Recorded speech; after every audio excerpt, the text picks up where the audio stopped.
واقعہ سلطان صلاح الدین ایوبی قسط نمبر 371۔ اپنا اسلامک اسٹوڈیو کے معزز ناظرین، مکمل ویڈیو دیکھنے سے پہلے یا بعد میں آپ سے کمنٹ اور لائک کی درخواست کی جاتی ہے۔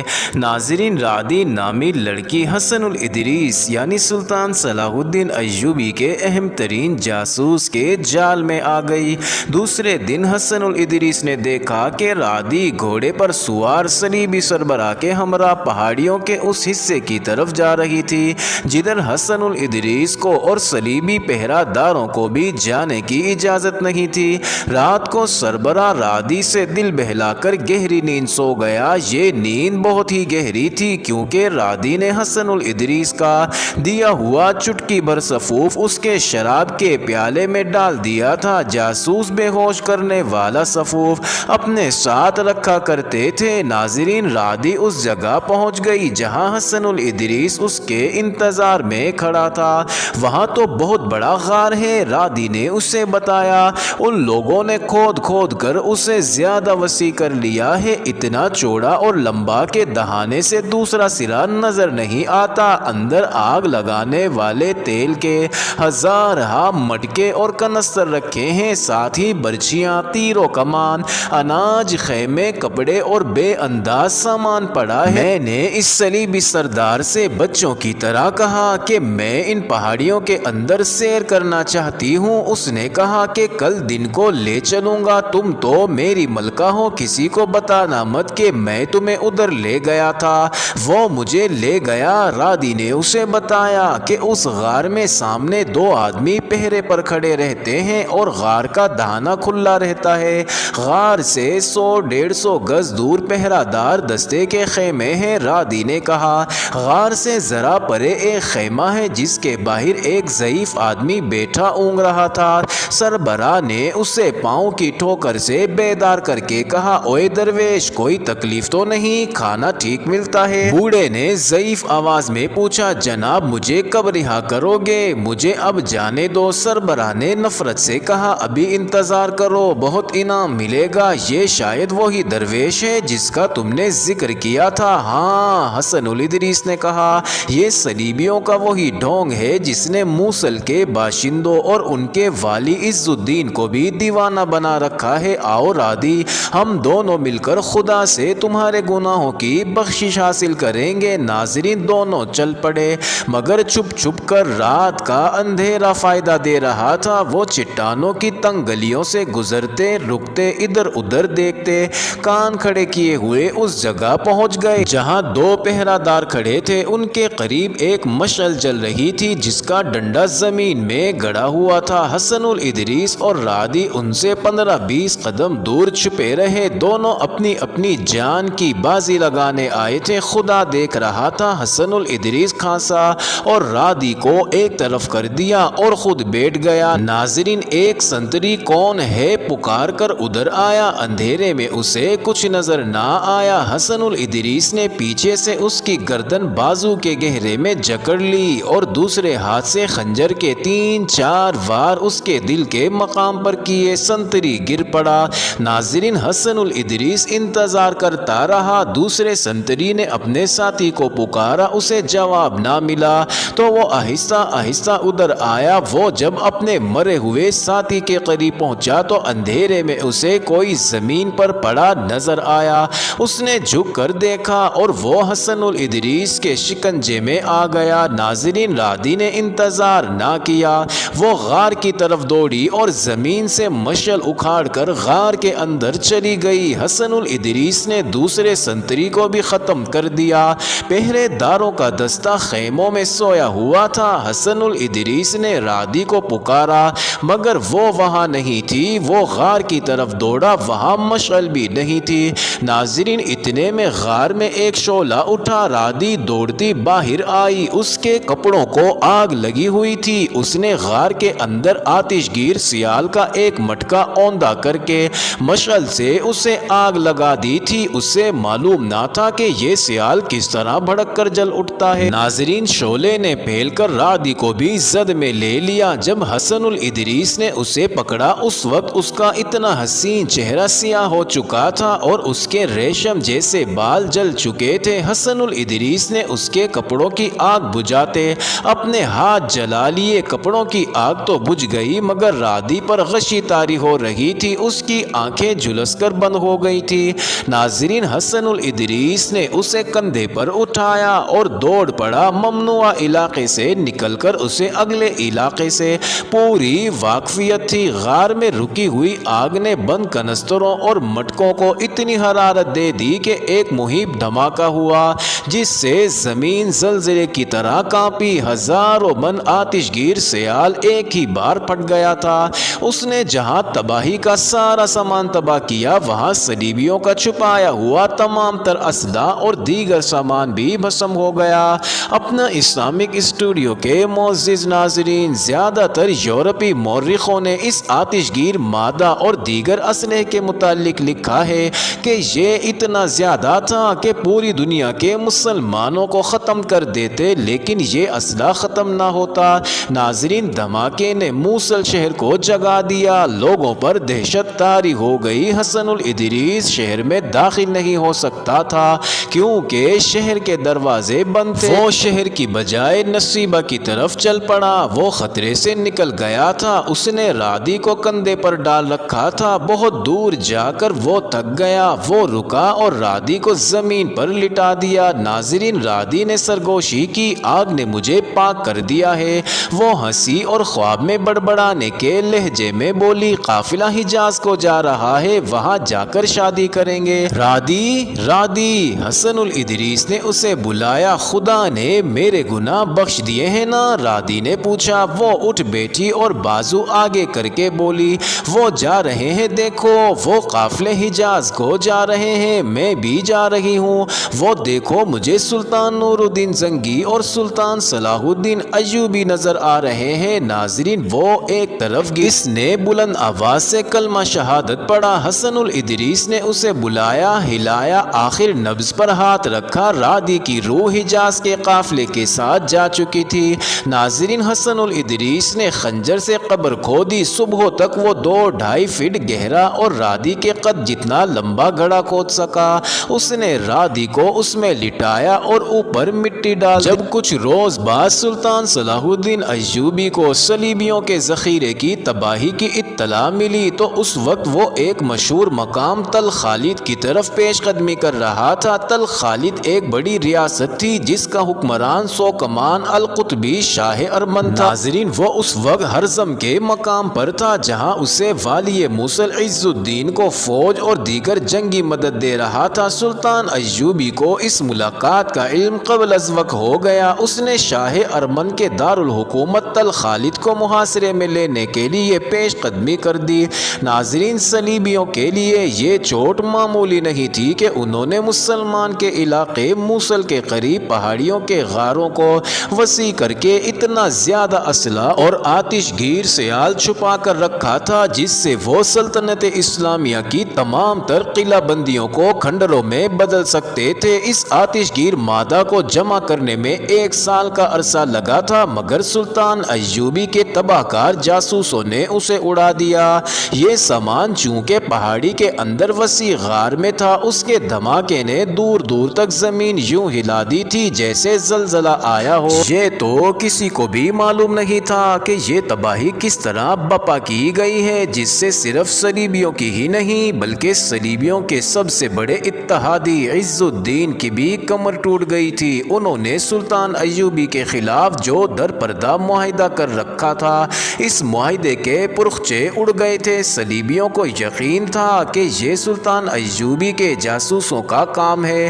انہوں نے سوچا ہی نہیں کہ یہ اتفاقیہ حادثہ بھی ہو سکتا ہے۔ اپنا اسلامک اسٹوڈیو کے معزز ناظرین، پچھلی قسط میں تفصیل سے بیان کیا جا چکا ہے کہ صلیبی موصل کے والی عز الدین کو اپنا اتحادی بنا کر موصل کے پہاڑی علاقے کو اپنا فوجی اڈا اور اسلحہ، بارود اور دیگر رسد کا بہت بڑا ذخیرہ بنانا چاہتے تھے مگر رادی نام کی صرف ایک لڑکی نے اپنے ساتھی حسن الادریس کے تعاون سے ان کا ذخیرہ تباہ کر دیا۔ اس علاقے سے سے لوگوں کو دور رکھنے کے لیے ایک درویش کی نمائش کر کے اس کی زبانی یہ مشہور کرا دیا گیا تھا کہ یہ درویش اس علاقے کی ایک پہاڑی پر بیٹھے گا اور اسے خدا موصل کی فتح کا اشارہ دے گا، پھر موصل یعنی عز الدین کی سلطنت دور دور تک پھیل جائے گی۔ ناظرین، اس درویش کا یہ انجام ہوا کہ اسلحہ اور آتش گیر سیال کی تباہی کے ساتھ ہی راکھ کا ڈھیر بن گیا۔ ناظرین، دوسرے دن موصل کے لوگوں پر دہشت طاری تھی، انہیں بتانے والا کوئی نہ تھا کہ رات یہ دھماکہ اور زمین کا لرزہ کیسا تھا، اور پہاڑیوں میں سے یہ جو سیاہ بادل اٹھ اٹھ کر آسمان کو جا رہے ہیں یہ کیسے ہیں۔ آتش گیر سیال کئی روز جلتا رہا تھا، اس کے ساتھ وسیع غار میں اندر جو سامان رکھا تھا وہ بھی جل رہا تھا، ڈر کے مارے کوئی ادھر جاتا نہیں تھا، سب اسے درویش کی کرامت یا قہر سمجھ رہے تھے۔ ایسی دہشت زدگی کی اذیت ناک کیفیت میں انہیں ایک صدا سنائی دی، وہ جہنم کی آگ میں جل گیا ہے، وہ اپنے جہنم میں جل گیا ہے۔ یہ ایک اور درویش تھا جو سبز قبا میں ملبوس تھا، سر کے بال لمبے اور سفید تھے، داڑھی بھی لمبی اور سفید تھی، اس کے چہرے پر بڑھاپے کی جھریاں تھیں، ایک ہاتھ میں لمبا سا اور دوسرے میں قرآن تھا۔ یہ اسی درویش کی مانند تھا جو اسی کی طرح اچانک نمودار ہوا، اور جب وہ بازار میں آیا تو خوف سے کانپتے ہوئے لوگوں نے اسے روک کر گھیر لیا، اس کی آنکھیں نیم واں تھی، اس نے رک کر کہا وہ جہنم میں جل گیا ہے جو کہتا تھا خدا اشارہ دے گا، اس کے انجام سے عبرت حاصل نہ کرنے والوں، تم سب اسی جہنم میں اسی دنیا میں جلو گے۔ خدا نے تمہیں رات کو بجلی کی کڑک کی آواز سے اشارہ دے دیا ہے، وہ سیاہ دھواں دیکھو، اللہ کے قہر سے ڈرو، اس کتاب کو مانو جو میرے ہاتھ میں ہے، یہ اللہ کا کلام ہے، یہ قرآن پاک ہے، خدا کے لیے ہمیں کچھ بتا۔ ایک بوڑھے نے آگے ہو کر پوچھا یہ سب کچھ کیا تھا؟ وہ کون تھا؟ تم کون ہو؟ ہمیں بتا کہ رات زمین کیوں لرزی تھی اور یہ سیاہ دھواں کیسا ہے؟ وہ مجذوب تھا، نئے درویش نے کہا، پاگل تھا، اس نے اللہ کے رازوں کی دنیا میں دخل دیا، اللہ کے سوا کوئی اور فتح کا یا کسی خوشخبری کا اشارہ نہیں دے سکتا، فتح اور شکست، خوشی اور غم اللہ کے ہاتھ میں ہے، اس نے اپنے آپ کو اللہ کا ایلچی کہا اور گناہ گار ہوا، اس نے سزا پالی، جا کر دیکھو اس کی ایک ہڈی بھی نظر نہیں آئی، وہ جس پہاڑ پر بیٹھا تھا اس پہاڑ کو بھی سزا ملی، وہ سیاہ دھواں دیکھو، پہاڑ ابھی تک جل رہا ہے، اس جھوٹے درویش کو اب بھی سچا مانو گے تو تم بھی جلو گے، ہمیں بتا سچا کون ہے؟ لوگوں نے پوچھا کیا تو سچا ہے؟ نہیں، اس نے جواب دیا اور قرآن بلند کر کے کہا اللہ کا یہ کلام سچا ہے، اس درویش کو بھول جاؤ، اس کتاب کی بات مانو، جو اشارے اللہ نے اس میں دیے ہیں بس وہی اشارے حقیقت پر مبنی ہیں اور وہ کوئی انسان نہیں دے سکتا۔ ناظرین، وہ آگے چل پڑا، وہ دن بھر موصل میں یہی صدا لگاتا پھرتا رہا، وہ جہنم کی آگ میں جل گیا ہے، وہ اپنی آگ میں جل گیا ہے، جہاں اسے لوگ روک لیتے وہ اس موضوع پر واعظ دیتا کہ غیب کا حال کوئی انسان نہیں جانتا اور خدا کے اشارے یہی ہیں جو قرآن میں ہیں۔ اس نے ظہر کی نماز ایک مسجد میں پڑھی، عصر کی کسی دوسری مسجد میں اور مغرب کی ایک اور مسجد میں پڑھی۔ ناظرین، وہ جس مسجد میں گیا وہاں نمازیوں کے ہجوم جمع ہو گئے، اس نے ہر مسجد میں یہی واعظ دیا کہ برحق صرف قرآن پاک ہے اور اے لوگوں قرآن کے اشاروں پر عمل کرو۔ ناظرین، وہ مغرب کی نماز پڑھ کر نکلا تو رات گہری ہو رہی تھی، وہ ایک ویرانے کی طرف چل پڑا، لوگ بھی اس کے پیچھے چل پڑے، اس نے سب کو روک کر کہا اب میرے پیچھے کوئی نہ آئے، میں ساری رات ویرانے میں عبادت کروں گا اور تمہارے گناہوں کی بخشش مانگوں گا۔ اس نے لوگوں پر ایسا تاثر پیدا کر دیا تھا کہ ان کے دلوں میں پہلے درویش کی دہشت نکل گئی تھی، اس نے لوگوں سے وہیں رکنے کو کہا تو وہ رک گئے، اس نے دعائیہ الفاظ کہے اور اندھیرے میں غائب ہو گیا، لوگ وہیں کھڑے چیمگوئیاں کرتے رہے، کسی میں اس کے پیچھے جانے کی جرت نظر نہیں آتی تھی، مگر ایک آدمی ایسا تھا جو اندھیرے سے فائدہ اٹھاتے ہوئے لوگوں کی نظریں بچا کر درویش کے پیچھے جا رہا تھا۔ درویش لوگوں کی نظروں میں اوجھل ہو کر تیز چلنے لگا تھا۔ اس کے پیچھے جانے والے آدمی نے بھی قدم تیز کر لیے۔ اس کے قدموں کی آواز پر درویش رکا اور پیچھے دیکھا۔ وہ آدمی جسے اندھیرے میں درویش سائے کی طرح نظر آ رہا تھا فوراً رکا اور بیٹھ گیا۔ درویش کو کچھ بھی نظر نہ آیا تو وہ چل پڑا، لیکن وہ بار بار گھوم کر دیکھتا تھا۔ کچھ اور آگے گئے تو یہ آدمی درویش کے قریب پہنچ گیا۔ درویش نے بلند آواز سے کچھ پڑھنا شروع کر دیا۔ یہ کسی آیت کا ورد تھا۔ اس نے قدم سست کر لیے۔ پیچھے والے آدمی نے اپنے کمر بند سے خنجر نکالا اور دبے پاؤں وہ فاصلہ طے کیا جو اس کے اور درویش کے درمیان رہ گیا تھا۔ اس نے خنجر والا ہاتھ اوپر کیا۔ وہ پیچھے سے درویش پر وار کر کے اسے ختم کرنے کو تھا۔ خنجر ابھی اوپر ہی تھا کہ درویش بجلی کی تیزی سے گھوما۔ اس نے اپنا موٹا عصا اوپر کو گھمایا۔ عصا اس آدمی کی خنجر والی کلائی پر لگا۔ اس کے ساتھ ہی اس نے اس آدمی کے پیٹ میں ایسی لات جمائی کہ وہ آدمی دوہرا ہو گیا۔ درویش کے ایک ہاتھ میں قرآن تھا، اس لیے وہ ایک ہی ہاتھ سے لڑ سکتا تھا۔ اس نے عصا اس آدمی کے سر پر مارا۔ اس کا خنجر اس کے ہاتھ سے چھوٹ گیا۔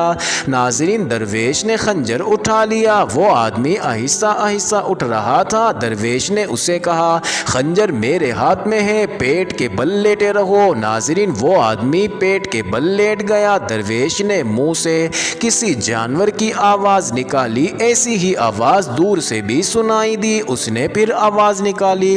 ناظرین، اندھیرے میں دوڑتے قدموں کی آہٹیں سنائی دیں۔ دو آدمی درویش کے قریب آ رکے۔ درویش نے ہنس کر کہا، اس بدبخت نے وہی حرکت کی ہے جس کا ہمیں پہلے ہی خطرہ تھا۔ مجھے تو امید تھی کہ دن کے وقت موصل کے کسی دریچے سے تیر آئے گا اور میرے دل میں اتر جائے گا، لیکن انہوں نے مجھے رات کو اس سے قتل کرانے کی کوشش کی ہے۔ یہ لو اس کا خنجر۔ درویش نے زمین پر لیٹے ہوئے آدمی کو عصا کی ہلکی سی ضرب لگا کر کہا، اٹھ مردود، تو مسلمان ہے؟ ہاں میرے بزرگ، اس شخص نے ادب سے کہا، میں مسلمان ہوں۔ درویش اور اس کے دونوں ساتھیوں نے قہقہ لگایا۔ درویش نے اسے کہا، مجھے بزرگ نہ کہو دوست، میں تم سے زیادہ جوان ہوں، تمہارا بہرو کامیاب رہا ہے۔ درویش کو اس کے ایک ساتھی نے کہا۔ اس آدمی کو تینوں اپنے ساتھ دور ایک خیمے میں لے گئے جس کے قریب 4-5 اونٹ بندھے تھے۔ ناظرین، ارد گرد چٹانیں تھیں۔ اس آدمی کو خیمے میں بٹھا دیا گیا۔ ایک دیا جل رہا تھا۔ اس نے دیکھا کہ درویش کا چہرہ تو جھریوں بھرا تھا، جیسے وہ 80 سال کا بوڑھا ہو، لیکن اب اس کی آواز جوانوں جیسی تھی۔ درویش نے سفید داڑھی اور سر کے لمبے بال اتار دیے۔ اس کے ایک ساتھی نے اسے پانی میں بھیگا ہوا کپڑا دیا جو درویش نے اپنے منہ پر رگڑا۔ منہ پر کپڑا رگڑنے کی وجہ سے وہ بڑھاپے کی جھریاں غائب ہو گئی۔ معزز ناظرین، یہ انٹرسٹنگ ویڈیو جاری ہے۔ اگلی ویڈیو قسط نمبر 372 میں دیکھنا مت بھولیے گا۔